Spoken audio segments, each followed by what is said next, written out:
Indonesia forever. Amin aja dulu. Selepet kanan, selepet kiri tanpa ragu. Seluruh umat pasti pilih nomor 1. Pak Mahfud, orang bilang Bapak peluru tak terkendali. Emangnya Bapak masih bisa kalau di bawah PDI?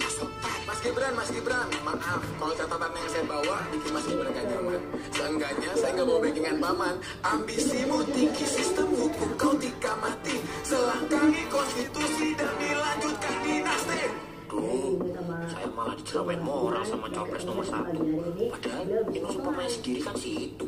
Kalau nggak percaya, tanya aja keluarga Gus Dur. Kalau saya jadi ada si malu ya berdiri.